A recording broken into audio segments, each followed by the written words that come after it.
So today's subject matter is Wing Commander Armada for PC, CD-ROM, MS-DOS, a 1994 game release that integrates the space combat simulator aspect of the Wing Commander series of computer games with a modestly light turn-based strategy component, as well as the game's biggest selling point at the time, multiplayer gameplay that can be achieved online or via split screen. I was originally going to do a more elaborate type of review for this game, but none of the gameplay footage I had was very exciting to warrant such a thing, and quite frankly I'm feeling a bit lazy at the moment, so instead I'm just going to keep it simple, play some footage and just ramble over it, because there's not really all that much to see in terms of variety, to be honest with you. Wing Commander Armada, or Armada Wing Commander as the title screen puts it, is a standalone title with virtually no overall bearing on the overall Wing Commander universe. Other than the very bare-bones depiction of the war between the Terran Confederation and the Kilrathi Empire, there's no real story told here, and as such no depictions of the gripping space saga that the main Wing Commander series was known for. No cinematic cutscenes, no talking heads, no branching paths, no big Hollywood production values, no Mark Hamill, no Tom Wilson to be found here, none of those hallmarks that made the Wing Commander series such a beloved franchise in its day. But on the bright side, there's no Freddie Prinze Jr. or Matthew Lillard to be found here either, nor are there any mentions of pilgrims and magical navigational force powers of the sword that is ever brought up, so thank for small favors. So here's the deal, Wing Commander Armada is a combination turn-based strategy game with a dabble of space sim tossed in for good measure. Well, more than a dabble I should say. You could choose to command either Confed forces or Kilrathi forces to victory. Mainly you go about exploring planets, establishing mining operations to gather resources that can be used to create ships at shipyards, establishing fortified positions, all with the sole purpose of fighting the opposing carrier and destroying it with your heavy fighters. Although the carrier is where you establish mines and things at various planets, you can send out separate squadrons of fighters to scout ahead in search of the enemy, taking on their scouts as well as destroying any of their planet-side installations and capturing any transports along the way. Truthfully, the strategy portion is rather simplistic and probably doesn't go as deep as some would have liked, but I think it's alright for what it is. Considering this is depicting a war between two mortal enemies, I don't think diplomacy has much of a place in this game, but then again I find it awfully convenient that every single planet you encounter in Armada is devoid of life. In the long run, it's a nice side thing to complement the space sim portions, even at the risk of feeling tedious after multiple playthroughs. We'll get back to that a bit later.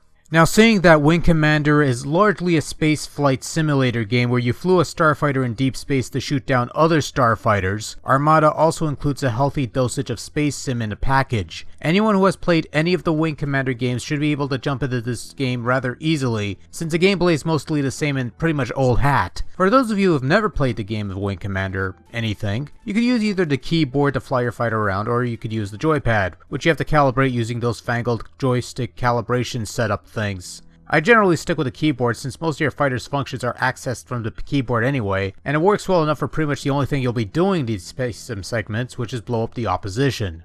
Unfortunately, that's about the extent of the missions you'll contend with in Armada. There's no flying through asteroids or accessing nav points like in the main Wing Commander titles. You see opposing fighters, you blow them up, and the mission's over with a tally of your accomplishments. Now mind you, I didn't care for navigating asteroid fields in the main games because they were usually a pain in the ass to deal with, but on the other hand it does get somewhat stale fighting the same battles under the same conditions every so often. Not that it really bothered me before when I'm actually playing it, but it could turn off some folks who want some semblance of variety or something.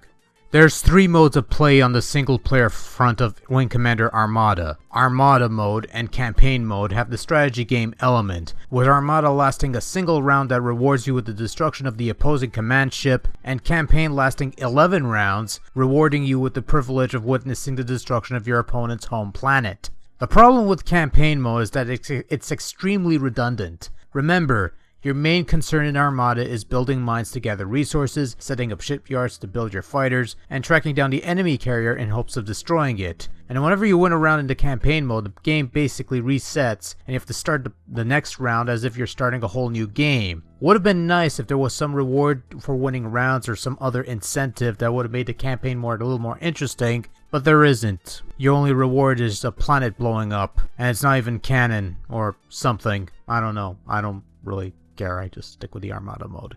much quicker. Gauntlet mode forgoes the strategy part and places you in the string of flight missions of gradually increasing difficulty, similar to the Gauntlet mode in Wing Commander Academy, another ancient standalone game. Of course, Armada's main draw at the time was its multiplayer capability, so players were able to fly the various Confed or Kilrathi fighters and blow each other up. There's an online component that unfortunately I was unable to test out, but there's also split-screen multiplayer that lets two players fight it out while hovering over the same keyboard or something to that extent. The graphics in Wing Commander Armada represent something of a transitional phase in the series, as the space sim portions look to be a step above what you'd find in Wing Commander 2, but has yet to evolve into the fully 3D polygon models used in Wing Commander 3, or so I've read.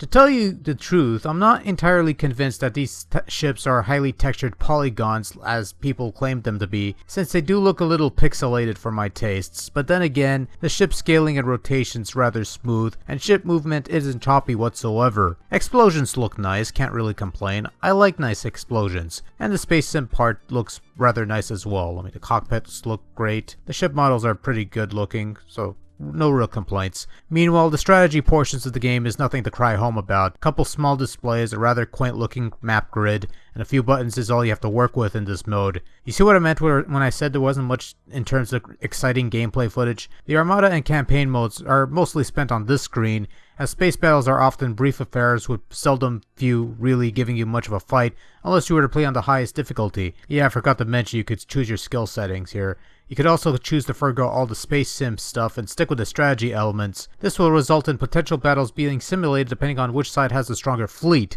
All things considered, you're better off fighting those battles yourself. At least then you have a fighting chance to win.